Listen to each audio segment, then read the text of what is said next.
Hello and welcome to episode 92 of Raw and Score Trivia, the only podcast I know of that makes you practice your timetables.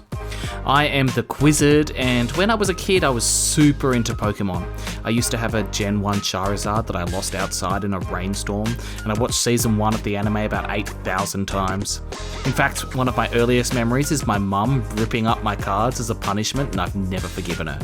Anyway, I've had heaps of Pokemon card content popping up on my Instagram, especially that guy who's like, should I open it or should I keep it sealed? And now I really want to get back into it. I feel like I would need an initial investment of like 20 grand, but maybe that's worth it.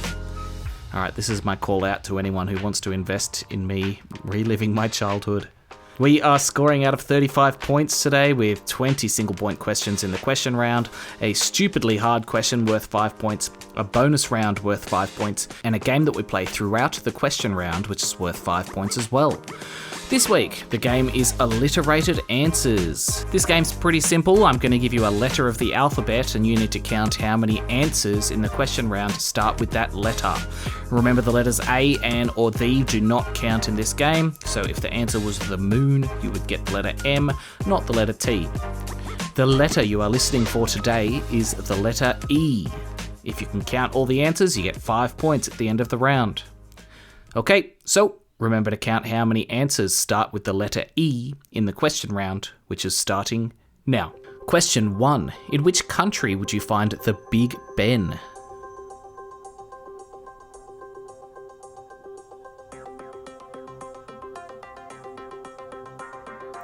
England or the UK.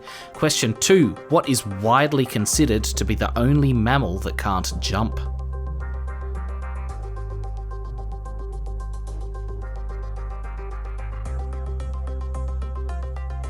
The elephant. Question 3. Which animal could be an anagram of the word went, as in I went to the shops?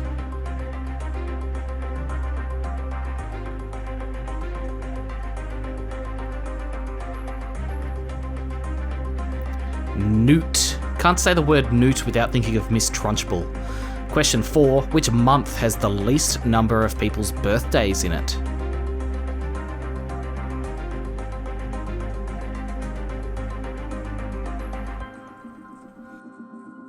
Hope you didn't overthink that one. It's just February because it has the least amount of days in it.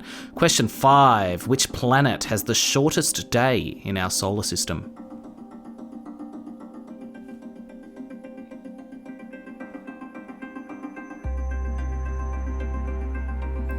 Jupiter has the shortest days, with days lasting just under 10 hours. I just wouldn't expect that because it's the biggest, even though I don't think that logic makes any sense.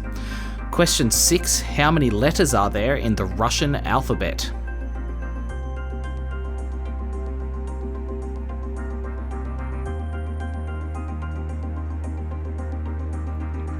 $33. They actually have 10 vowels. What other vowel noises can your mouth even make? Like, seriously, try. Question 7. Which ancient civilization built the city Machu Picchu?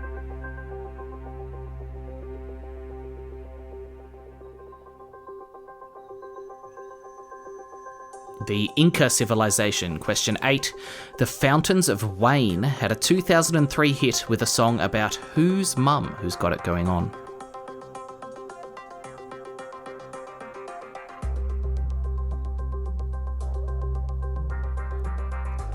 Stacy's mum has got it going on.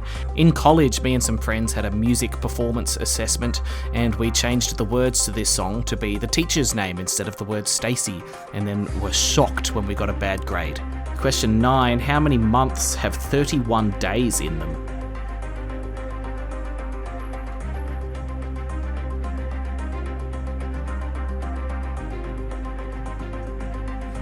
Seven months. Question 10. What colour are the insides of the stars on the New Zealand flag?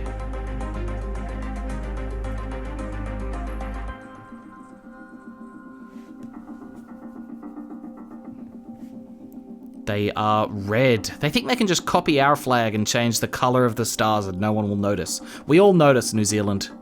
Question 11. Which California rapper had albums Goblin, Igor, and Call Me If You Get Lost?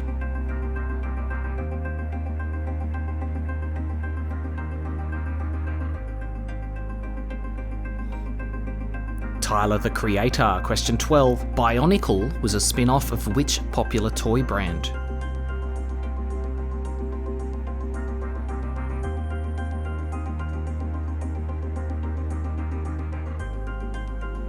Lego. I can simply not describe how cool these things were when I was 7 years old. Question 13. What does it mean if something is ubiquitous? Ubiquitous.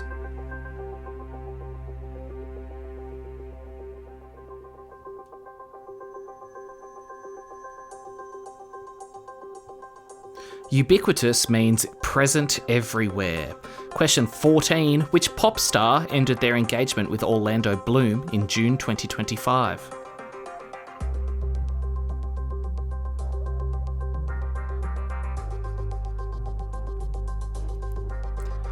Katy Perry. Question 15.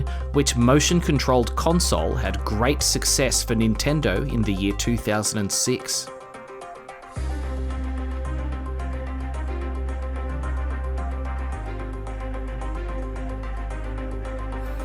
The Nintendo Wii. I can't believe Nintendo's best-selling home console is literally called Wii. Like, Wii. Come on, people. I'm excited for the PlayStation Poo. Question 16. In the TV show Hey Arnold, what shape is Arnold's head?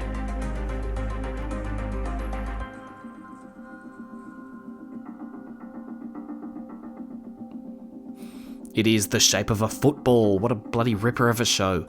Question 17. Which word is spelt the same forwards and backwards and can mean flat?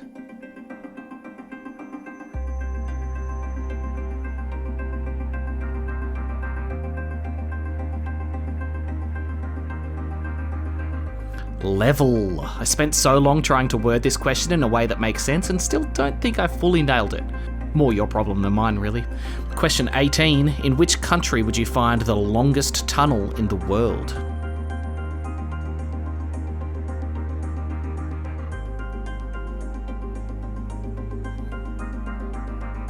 It's in the USA. It has the Delaware Aqueduct in New York, which is 137 kilometers long.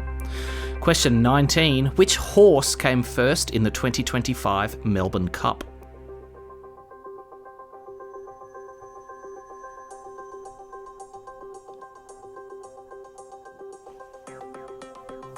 Half yours. And question 20. Which country has the capital city Addis Ababa?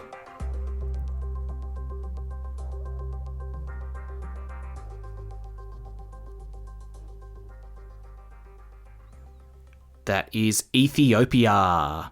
Okay, that's it for the questions. But did you remember we're playing alliterated answers? I asked you to count how many answers started with the letter E. Lock in your answer now. There were 3 E answers this week. It was the first 2 and the last one. In the first one, the word was England. The next one was the elephant. And the very last question, the answer was Ethiopia. Give yourself 5 points if you were right. Coming up in a moment, we have the really unbelievably stupidly hard trivia question and the bonus round of the episode. This week, the game is Opposite Day.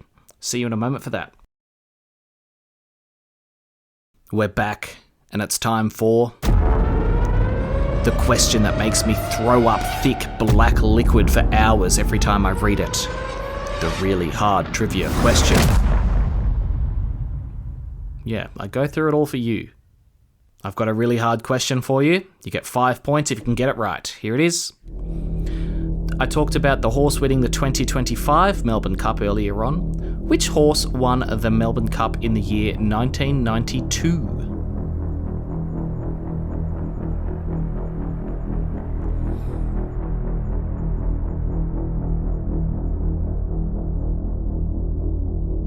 I think I was about a month old, so I should remember.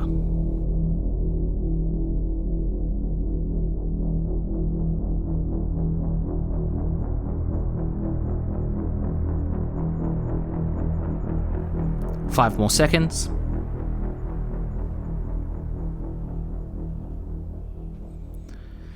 The horse that won the Melbourne Cup in 1992 was Sub-Zero. What a cool name for a horse. Give yourself 5 points if you are a little bit of a gambleholic. Moving straight on, we have the bonus round of the episode. This week, the bonus round is opposite day. In this game, I'm going to say a phrase, but every word in the phrase is going to be the opposite of itself. And you need to work out the phrase that I'm telling you. So an example I've used a few times is if I was trying to say breaking bad, I would say fixing good, with the opposite of breaking being fixing and the opposite of bad being good. Today, all of the phrases I'm giving you are the name of songs. So try and guess which song I've turned into the opposite of itself. Opposite day, not starting now.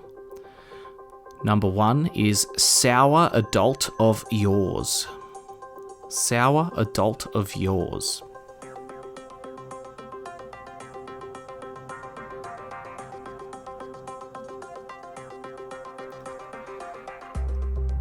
That one is Sweet Child of Mine. Number 2, Motionless King. Motionless King.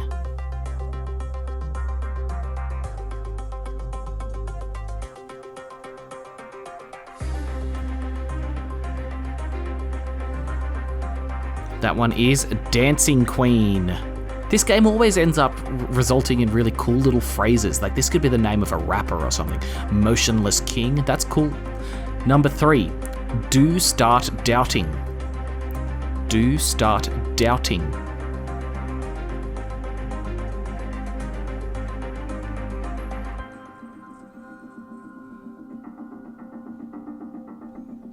Do start doubting. That is Don't Stop Believing. Number 4, Over Vacuum. Over Vacuum.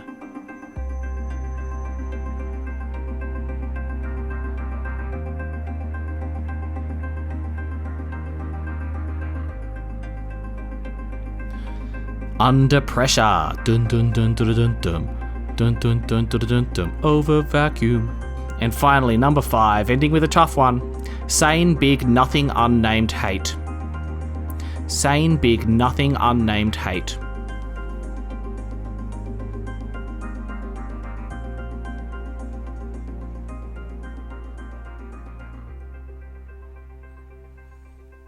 That one was Crazy Little Thing Called Love. Saying Big Nothing Unnamed Hate. I'm addicted to singing the opposite versions of these songs now. It's satisfying and funny.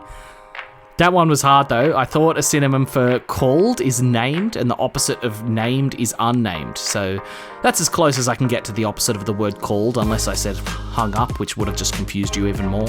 So add what you got in that round to your total score, and that's what you got for this episode. Don't forget to send in your name and score for a shout out at the end of a show. But I'm actually in Africa at the moment on honeymoon. Believe it or not, I did not pack my studio microphone and headphones with me with a laptop so I could record it on my honeymoon. And I've been recording these in advance, which means I can't read out people's names. How sad. So what I've traditionally done at the end of episodes where I can't read the name is give an awful impression. Today, you're very lucky. You're getting a Squidward tentacles. SpongeBob, get off my lawn and go give the Roar and Score Trivia Podcast 5 points, SpongeBob. SpongeBob, I don't care about your bubbles. Just go on to Spotify and give it 5 stars. We like it. Go subscribe on YouTube, SpongeBob. I think I'm really good at saying the word SpongeBob in this voice, but nothing else. Alright, I'm off to go play the clarinet, SpongeBob.